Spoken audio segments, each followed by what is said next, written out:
Nobody said it was easy. No one ever said it would be this hard. Oh, take me back to the start.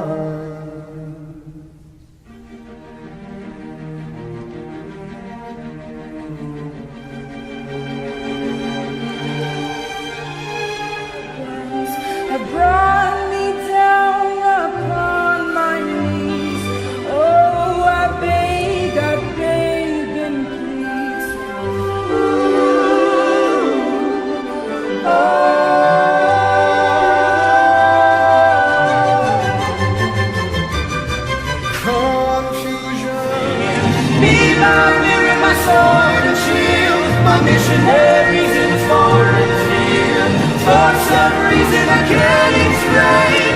Once you go, there's never an honest word. But that was when I ruled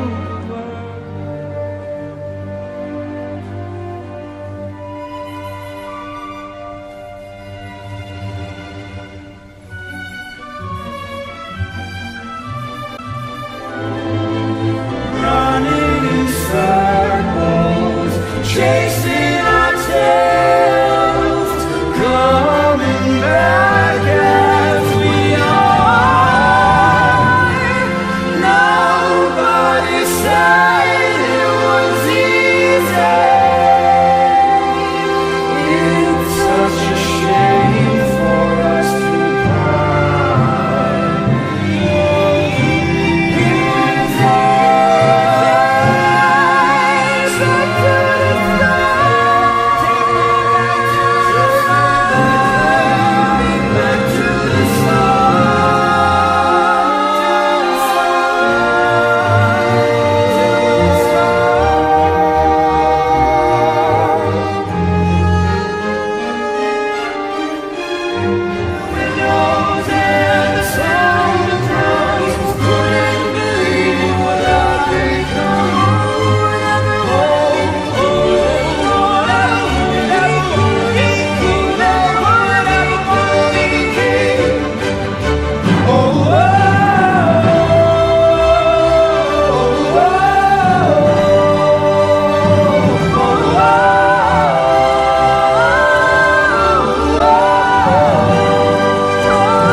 I was born in Cincinnati.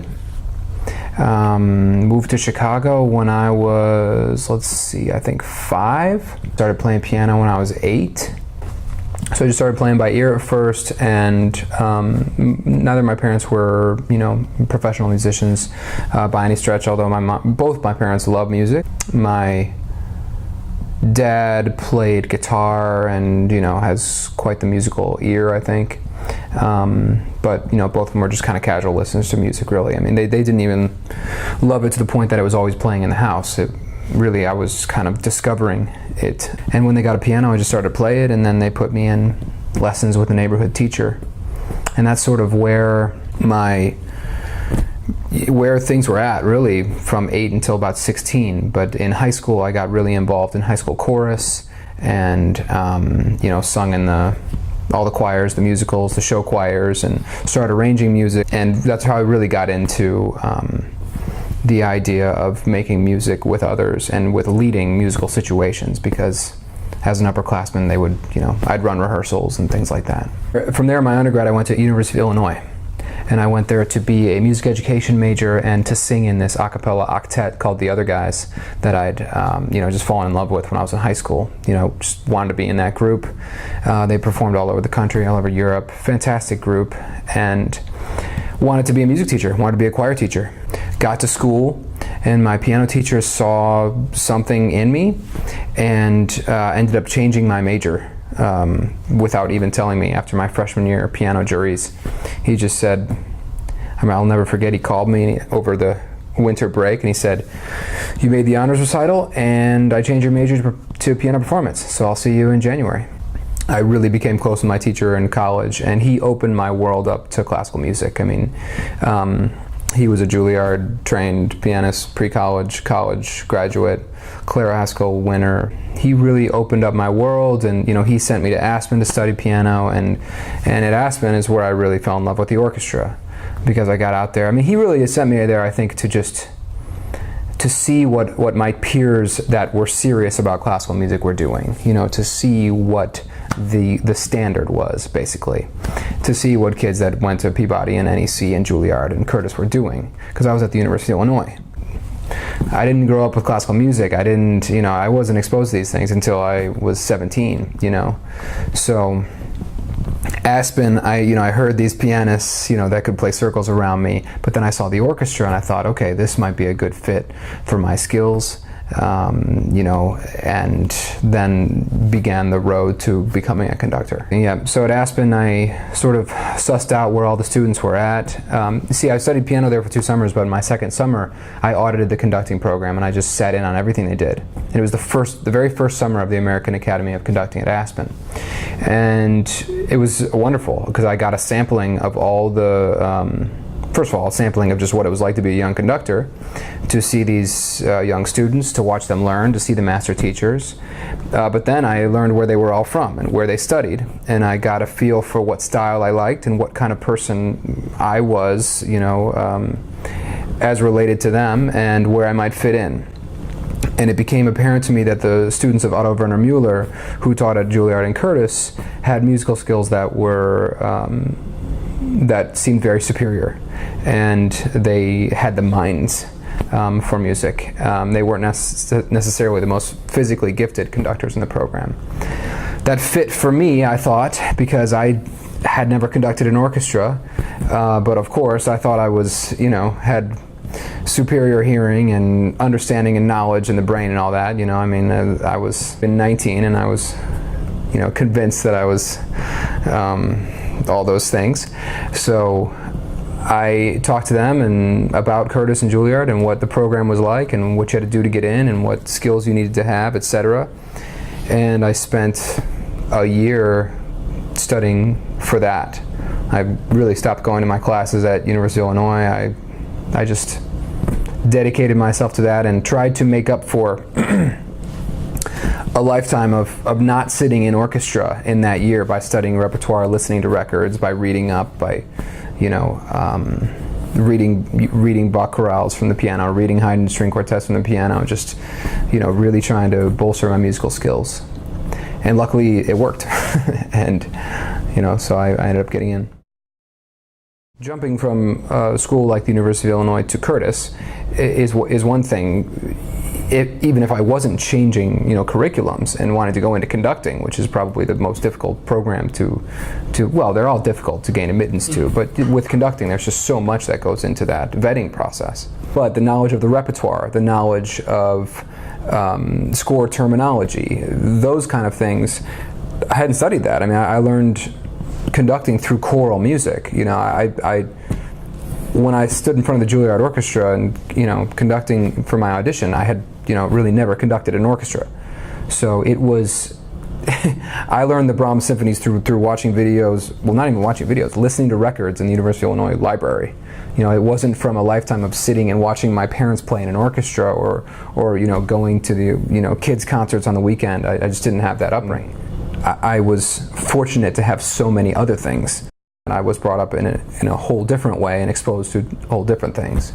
After Curtis I was admitted to the American Academy of Conducting at Aspen as a conductor, which was thrilling, and kind of was at that point in time on my way, on my path to becoming an American, music director, and over time, the traditional path of becoming an assistant conductor with a with an orchestra, then an assistant conductor with a major orchestra, then associate conductor, building my way up the chain. Went to Aspen. My first assistant gig was with the Reading Symphony Orchestra, and it was a dream gig for an assistant because our music director was ill a lot that year, and I conducted a whole lot. It had become pretty apparent to me, really in my first year out of school, in taking a look at what was going on in the classical world, that it wasn't going to be enough for me. Even while I was at Curtis, I was writing songs, recording my own music, forming my own ensembles, being creative. In my first year out of school, I started to think, I started to kind of project what my life would be like if all my conducting dreams came true. And I was one day the music director of the New York Philharmonic. What would that life look like? What would life en route to that look like? Just learning score after score and conducting performances of music that has been performed for hundreds of years, and I didn't see it as being fulfilling totally for me. So I left the classical business, and because I wanted to be relevant to my peers, to my colleagues. I wanted to react to society in what I thought was a meaningful and engaging way, and I just didn't see the opportunity to do it in the classical world. So yeah, I took a sharp turn. Well, I've been writing songs, again, for the past 5 years, really. So I really focus on the pop world and my work as a singer-songwriter and as a pop artist, I guess. So recording albums, playing shows. It was in that time that I went on American Idol. I played in cover bands. I played in church bands on the weekends. I mean, I just gigged as a pianist and a singer as much as possible. Wrote a lot of songs, recorded a lot of albums. Those were very valuable years because I really cut my teeth as a songwriter. But through that maybe year and a half, 2 years of sort of being dedicated on the popular side and sort of distancing myself from the classical world, I learned that wasn't going to be quite enough either. As it all works out, I was sitting at around 25 years old, with a lot of skills developed in the classical world, a lot of skills developed in the popular world, realizing that just one was never going to be enough. And I then kind of said, all right, well, I guess we set about trying to combine these things. That had a journey of its own, really. In the beginning, I was just writing I was writing according to what my influences were, so my first album, quote unquote, was just my playing the piano and singing, and then singing a ton of vocal harmonies on top of it, which basically it was clearly like, here's a piano performance major who writes songs, who sung in an a cappella group, and the songs, certainly showed my classical background, my musical theater background, and then my love of people like, Stevie Wonder, the Beatles, Fish, Radiohead, so it was kind of my own style, really. But it didn't, I don't know where it really fit in the pop world. I then, fast forward a couple years, I kind of hooked up with these managers in Philadelphia who, were convinced I was the next Justin Timberlake or whatever. So then I did an album of straight ahead pop stuff that was supposed to sound like Justin Timberlake, but really ended up sounding like the Hall & Oates or something like that. Like, it sounds like a 70s record, really. The songs are great, the performances are great. There's like, the strings are played by all Curtis kids, so it's like concert masters of orchestras around the world are on that record. But that was the pop thing, and that was around the time I went on American Idol. So I had just written this album, and here I am on American Idol, and I'm thinking, oh my God, I'm set. Like, this is gonna break me, and then I'm gonna have my own music. I'm gonna be that guy. And they said no thanks, to me as a singer. So I was like, all right, well, maybe we should rethink this idea of being like a pop star. If I signed my life away to these people, I made it all the way to Hollywood, I was right in front of them, I was on camera, and they said, no thanks. So that was a huge moment for me, and that helped me realize, okay, let's go back to a songwriting style and artistry that is unique to who I am. So really in my songwriting I kind of returned to a more complicated, a more classical style. That's the beginnings of my kind of current project of my own music, which I call Stereo Hideout.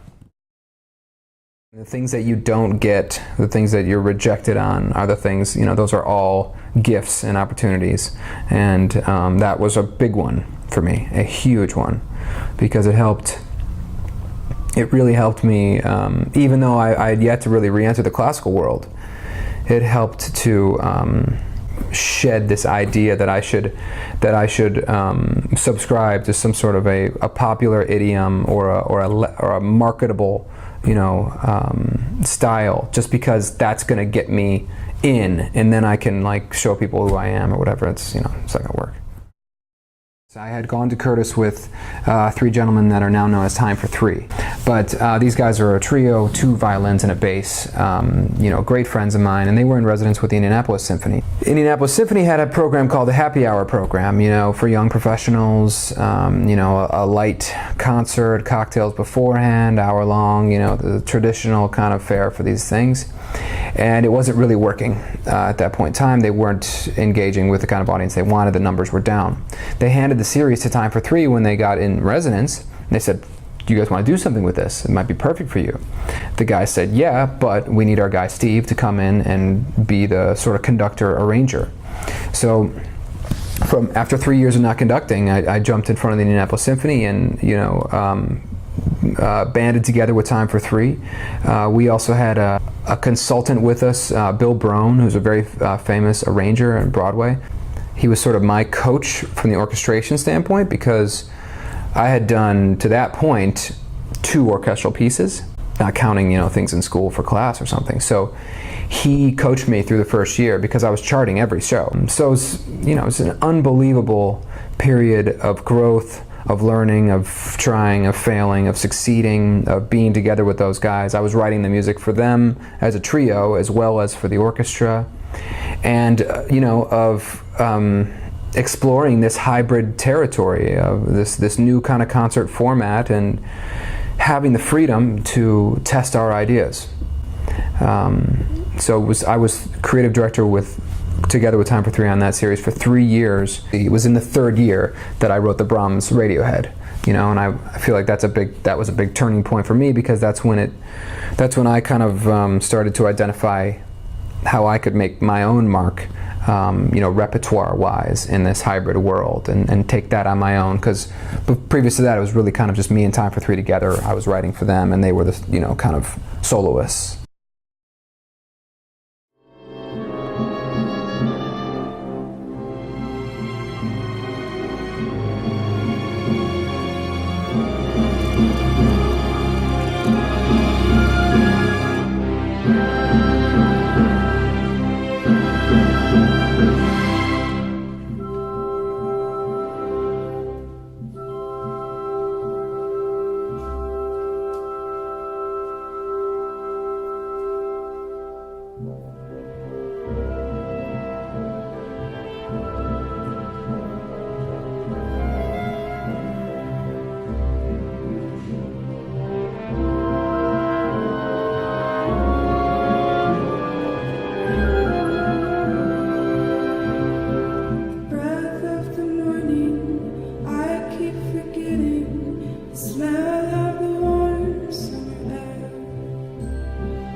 Uptight.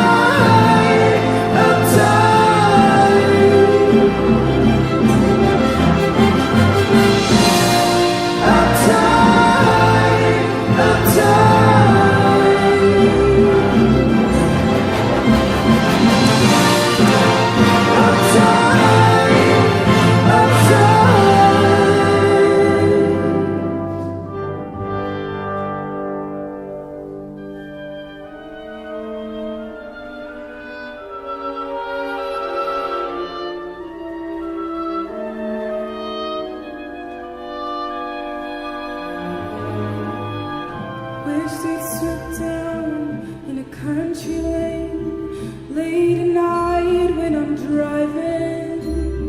Take me on board their beautiful ship. Show me the world as I love to see it.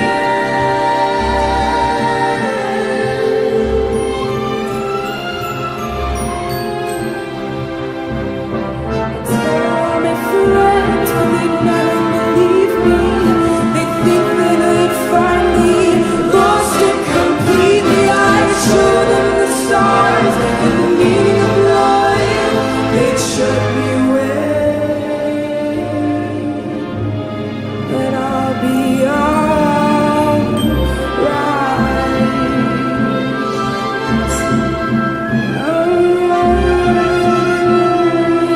I'm just uptight, uptight.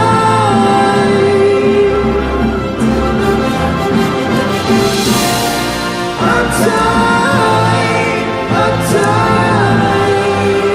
Ooh, oh,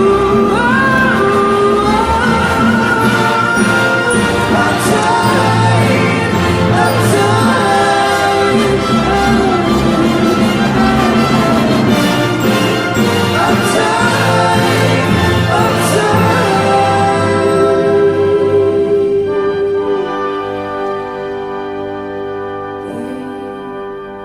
shut me away, but I'll be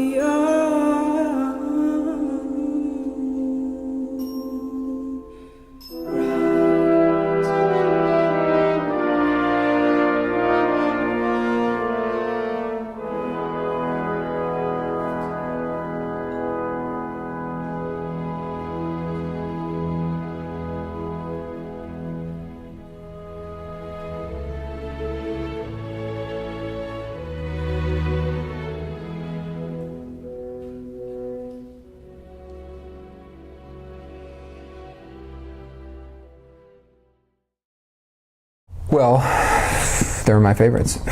Brahms 1 is the piece I've conducted maybe more than any. That was my audition piece for Curtis and Juilliard. And really it was just a lucky scheduling thing. So on the Happy Hour series in Indianapolis, we didn't get much rehearsal, just like, you know, I still don't get much rehearsal. That's just the way these things are. So we tried to implement repertoire that they had played in the weeks preceding our shows because it would be in their fingers. So they had played the Brahms Symphony, you know, a couple weeks beforehand. And so we knew we could pull it off on short rehearsal time. That combined again with, it was one of my loves. I had wanted to, you know, Radiohead was at the top of my list to treat in this way. You know, one of my favorite bands, classical musicians, if they're gonna know any band, Radiohead might be the one. You know, so you win a little support from the musicians on that. And the music's just phenomenal. You know, it's no wonder. I mean, you've got creative, you know, just juggernauts in that band making that music. So, and then it works. You know, I mean, they have a there's a similar kind of darkness and brooding feeling. The balance of tension and release, I think, is very similar in both. You know, heavily towards tension. I think I realized they would work. I realized how much they had in common. I was at the gym and I was listening to Radiohead song, No Surprises. Can I show you at the piano? So, you've got this, okay, you've got this minor 4 chord with this 6 on top of it. Well, in the second movement of the Brahms Symphony, the penultimate chord is a 4 chord with a 6 on top of it, a minor 4/4 chord. So that's how, you know, they have that chord in common. So that's a chord that, you know, composers like Dvorak and Brahms and Wagner, you know, in the kind of second half of the 19th century, they were really into that chord. That was this kind of juicy chord they would use in these moments, and it spilled into the popular repertoire. Radiohead made use of it. The Brahms Radiohead show, being the Well, really, it was the second kind of full-scale mashup attempt. It's really kind of a juxtaposition of Brahms and Radiohead. It's not as an egregious juxtaposition as like playing one single classical movement, then playing an arrangement, then going, you know, like where everything's just compartmentalized. I mean, granted, there are these segues in between, and I implement and superimpose themes of the other, you know, as much as I can. So, you know, the Radiohead song's going along and you hear sort of a Brahms theme on top, or vice versa. But even still, the Radiohead songs, you know, when we bridge from the Brahms into Radiohead, the Radiohead songs are sort of intact as far as their form goes. You know, you can sort of follow along. If you know the original album, it kind of retains that form. Maybe some slight interjections of the Brahms, but then you have the Radiohead, it segues back into the Brahms. In the case of the Beethoven Coldplay, it really more out of necessity, I had to alter the Coldplay significantly. Change the form of the song, change the meter of the song, and I really ended up with something that was much more wholly synthesized.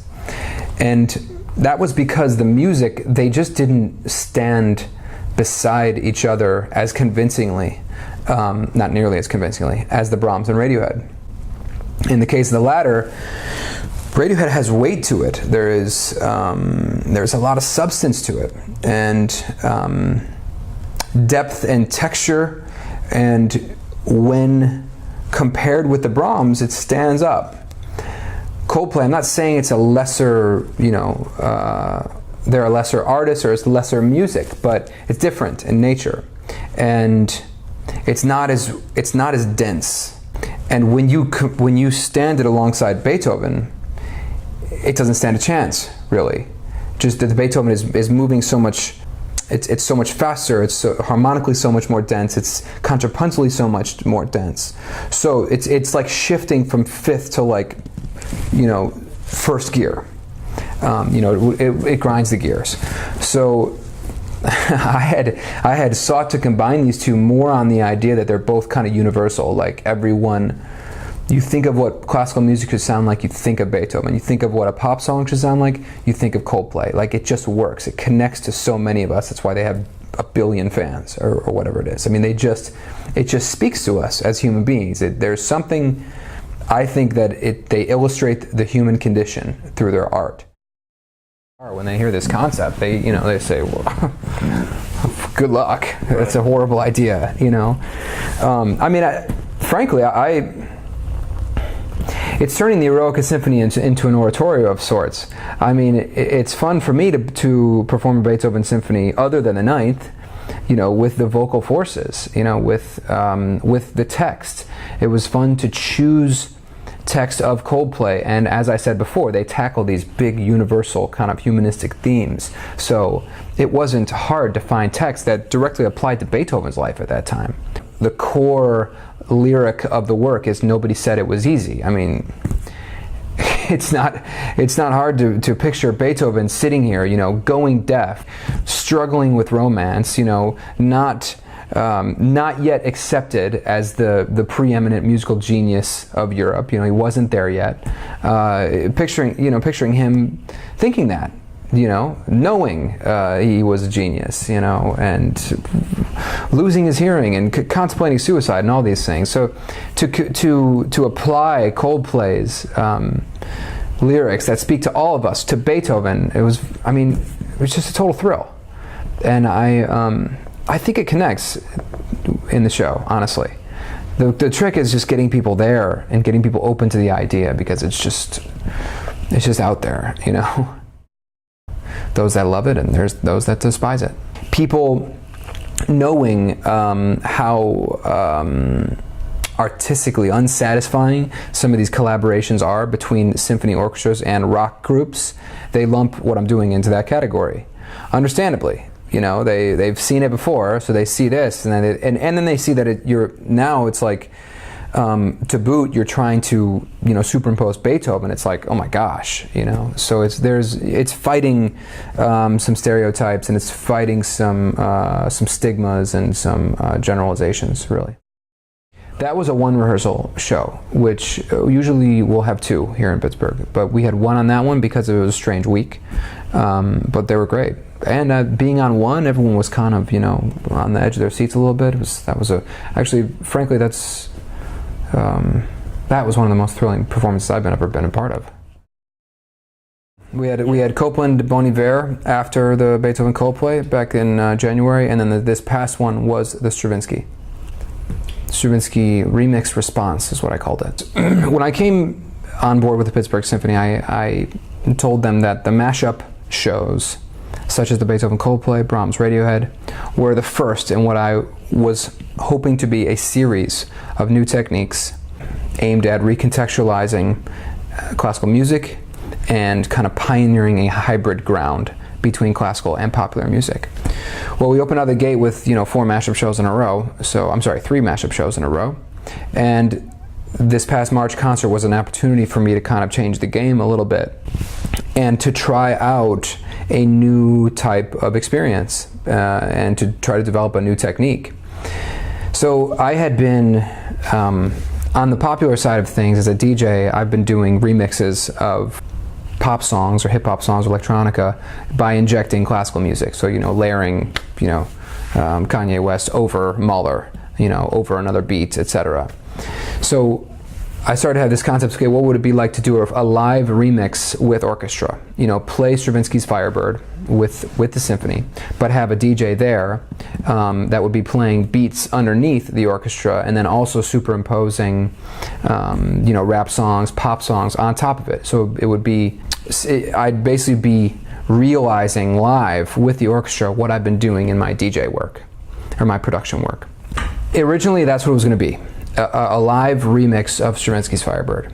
And I started working on it, and I took chunks of the Firebird, loaded them into my software, created beats around it, you know, layered music on top of it, rappers, singers, etc.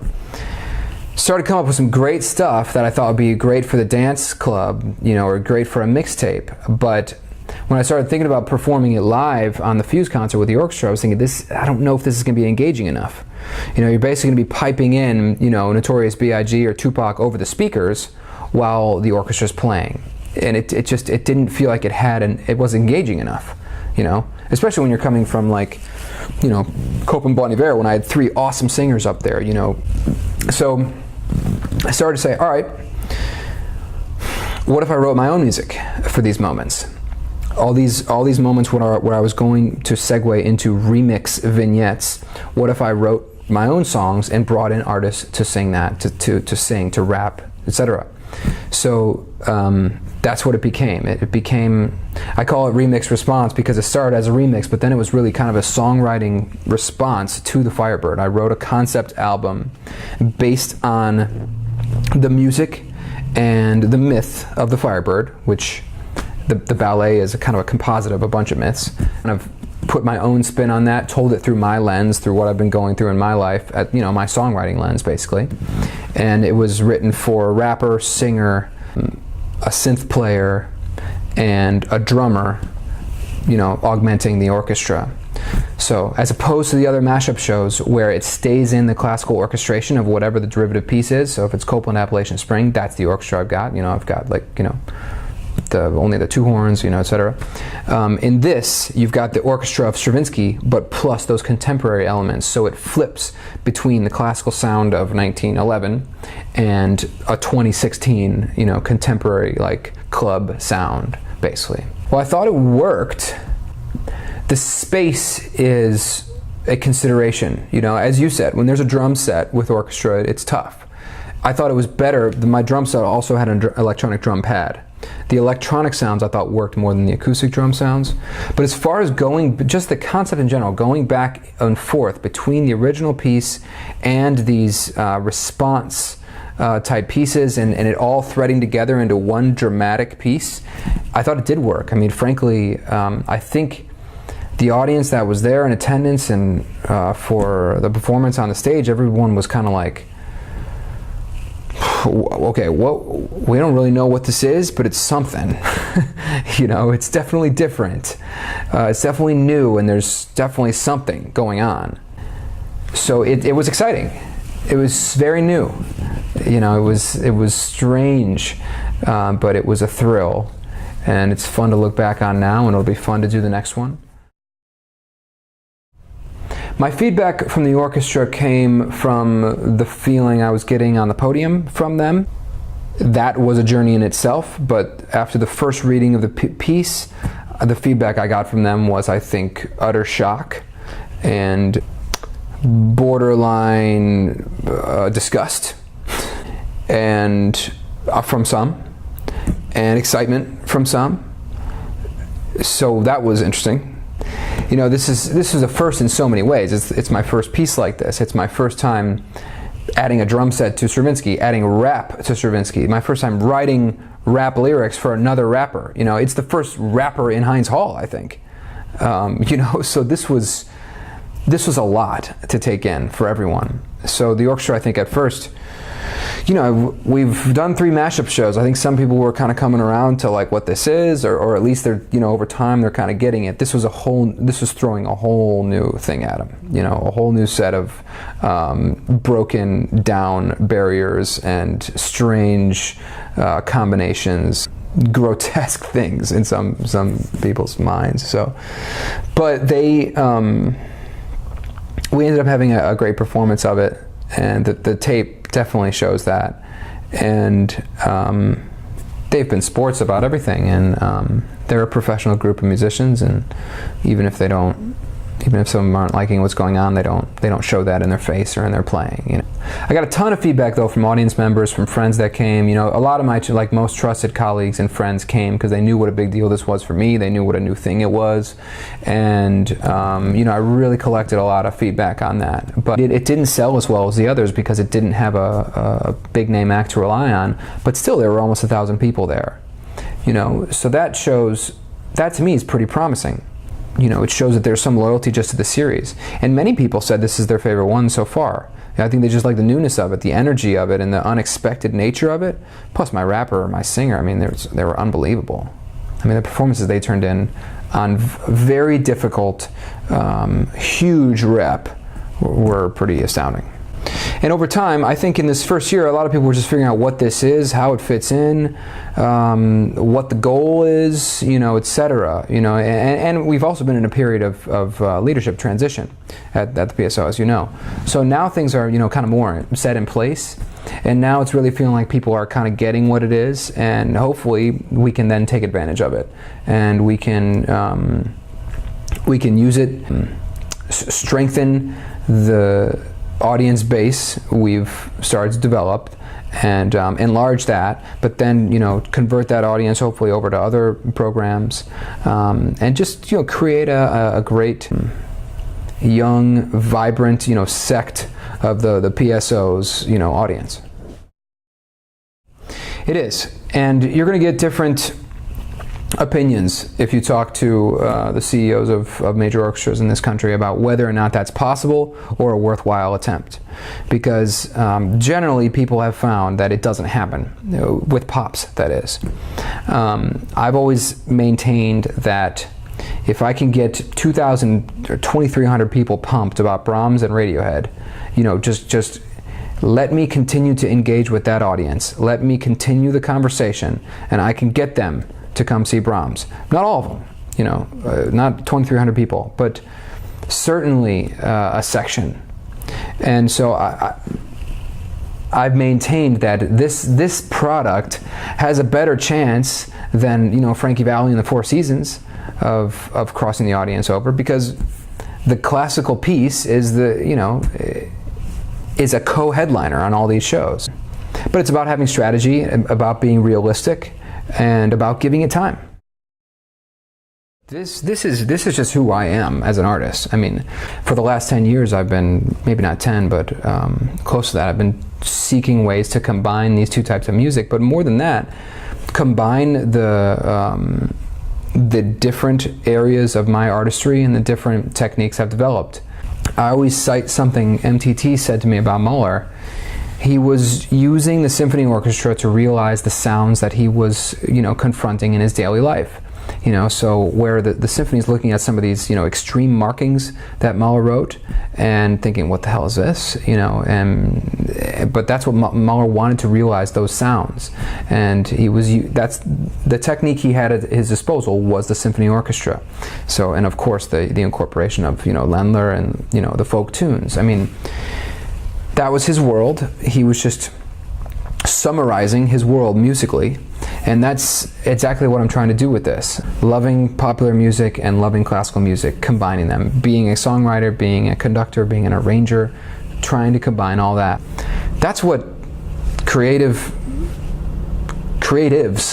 are trying to do. Realize something that hasn't been seen before, you know, showing your unique perspective. And we all have a unique perspective. We all have had a unique journey.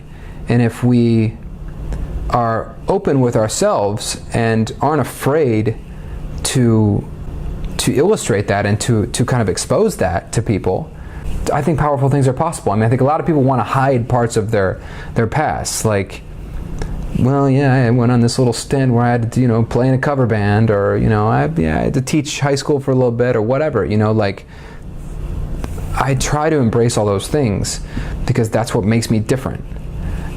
You know, so I think that's important to say, just because, yes, there's an underlying mission here of introducing people to classical music. I have so many friends who are crazy about music, but not necessarily classical. Actually, most do not listen to classical music, but they're wild about other things. They go to music festivals, they go to shows, they collect tapes, they're, you know, and slowly I've turned them all on. I feel like if somebody's passionate about any kind of art, I can get them into classical music. I just have to have sort of the opportunity. And so the mashup shows, yes, there is that underlying mission of exposing new audiences, but at the crux of it, really, I'm just trying to realize a unique vision musically. Yeah, you could say, you know, attention spans are dwindling, etc. You know, we're in the Snapchat era. You know, messages have to be, you know, 115 characters or less, etc., etc. Okay, none of that helps, that's for sure. But they just haven't been exposed to it. And these days, like, everyone, it's convenient for us to say, you know what, I'm not into that, because it's easy, it's an easy out, and it's lazy, and people just don't have time. So someone's trying to introduce you to something new. No, country's not my thing. No, rap's not my thing. I don't like rap. It's just easy to categorize and to label like that. So with classical, there's so many stereotypes. Well, a lot of these are generalities, you know, that a lot of them are really true, that make it non-appealing to young people. You know, the social experience is stuffy, and they don't know what to do, and they don't know what to wear, and it's just like, that's just not my thing. I don't get dressed up and go to a show, you know. The length, you know, not understanding the ritual, when to clap, etc., like all these things. So we've got those things against us, but I think that at the core of it, it's just like, had they been exposed at a younger age and taken through it, then they'd have the sensitivity to that. They'd have the sort of a fertile ground where you could kind of grow a relationship. But not having that, it's a difficult entry. But that's why I'm trying to go after people that like, or that are crazy about some of these other bands. Like, if you like Bon Iver, that music has symphonic elements, that music has complexity to it, that music has atmosphere, you know. I can get you into Copland's Appalachian Spring, you know, so that's how I'm going after it. From Indianapolis Symphony, I went to the Colorado Music Festival and started a series there called the Mashup series. A board member of the Pittsburgh Symphony, Peter Greer, who I knew from back in my Curtis days, had kept up with my career, and I've checked in with him at times. I had sent him the Brahms Radiohead, the live video from the Colorado Music Festival. See, they're a non-union orchestra, so I was able to film my shows there. That's how a lot of this is on YouTube. I sent it to him, and he, you know, thought, my gosh, you've lost your mind. But he liked it a lot, and he shared it with the then artistic VP at the Pittsburgh Symphony, Bob Moyer. And Bob saw it, showed it to some people on staff, showed it to some musicians, and told his CEO, I got to go talk to this guy. So he came out to Boulder, and we chatted. got to know each other. He got to know what I was trying to do, what my goals were, and that began the process of bringing me here and introducing me to people and starting to talk about being in residence. Bartók Bjork in October, which is a Concerto for Orchestra with Bjork. That shows, I played that show once in Colorado. That is a fascinating and such a kind of vibrant, vivid, colorful show. I mean, the Bartók, I mean, just those music, you know, respectively on their own, it's so evocative and extreme. Then when combined, it's just, I would say that's probably the most creative show, mashup show. It's also the most recent. No, that's not true, because the most recent will be the Drake Tchaikovsky, which is in March, which I'm writing right now, and I'm almost done with. That'll be the first time a rap is used in one of the mashup shows. You know, Drake is a massively popular rapper, singer from Toronto. That show is going to be unique in that I'm really not changing the Tchaikovsky much at all. And I've just chosen all the moments where Drake can be superimposed, and I'm kind of cutting up the Drake songs and just placing them on top. So I think it'll be one of the most, it'll be the starkest example of the collision in these mashups, especially because it's rap, you know, over classical music. There will be singing, of course, too. I'm gonna have 3 singers and a rapper. And then my good friends Time for 3, who I cited before, are going to be the guest soloists in June of 2017. I do it at the piano. Yeah. So whether it's Drake or Coldplay or Bartók, you know, Bjork, whatever, I just get the pop stuff in my head and in my fingers, and I do the same with the classical work, and then I just sit down at the piano and I just start going. I mean, I do a lot of it just singing along with the recording too. I'll just walk around with my headphones on, listening to, you know, in the case of the Drake Tchaikovsky, just listening to that symphony, and just, you know, kind of just improvising to myself and trying to sing the Drake over it. And, you know, I'll choose, in the beginning, I'll choose maybe 20 songs, and then I'll just start narrowing down, finding great places, and then a form starts to materialize for the piece, and then I get into the nitty-gritty, hit the piano, really make sure I know where things are going, then I start to score it. I use Sibelius software. Okay. Yeah. I mean, I'll do it by hand for sections, you know, for intense sections sometimes, but you know, a lot of it's done at the piano. You know, just kind of, I like to be able to just play through an entire movement at the piano, and before I start to score and all that. Yeah, it's amazing what medium and instrumentation, what all those things, how that contributes so vastly to our just conception of a piece, and our how we assign that piece in our minds. All right, so I think I told you that in the beginning I was just loading clips of the Firebird into my software, creating beats around it, and then you know, layering pop, hip hop, you know, on top of it. So, as an example, we've got this segment of Stravinsky.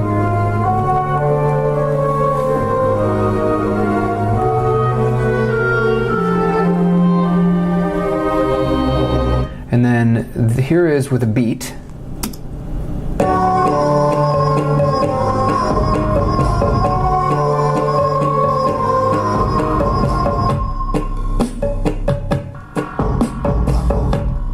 And then here is that the orchestra plus the beat plus an a cappella on top.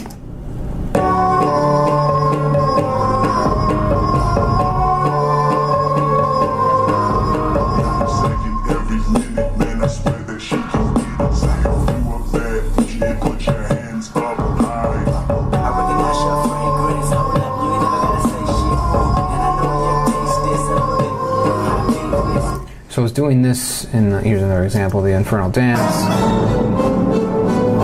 And of course,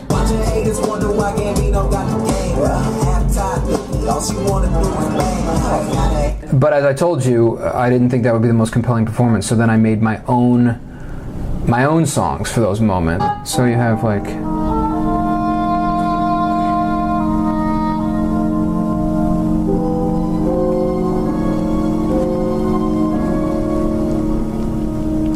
her steps tread lightly and her feathers bright.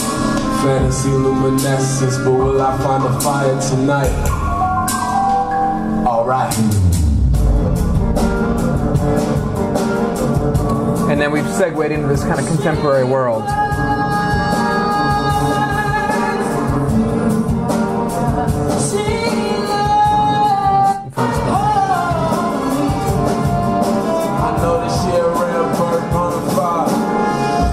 Things of mine.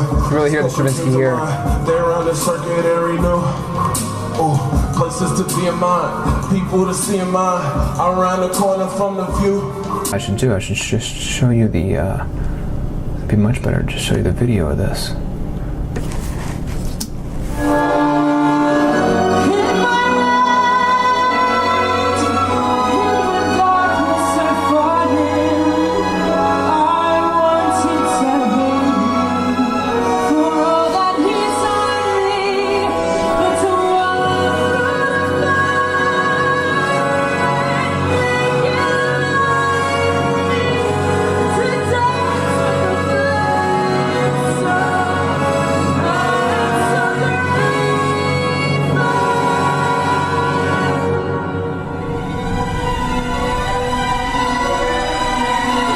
It only was a glitch, but I'm grateful for it. We see all the glitter when we see refine. I know she butterflies, she a red bird. Her flight scheme finished. She just wrote the icons on my map of legends. To measure how you'll need a new system invented. Show me through the fire and the wickedness and try, but to fly through the fire is to make it alive to dance with the flame soul. And I'm so grateful.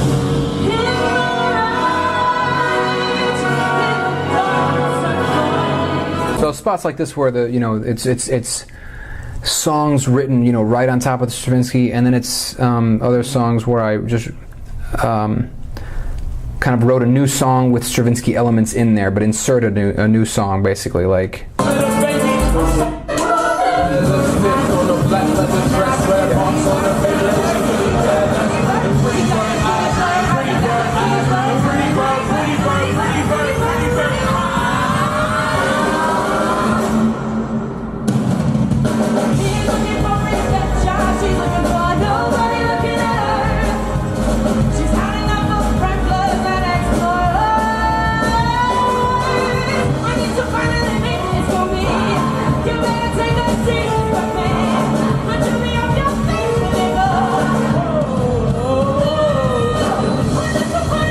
So it takes a theme of the Stravinsky and it writes a whole song around it, kind of.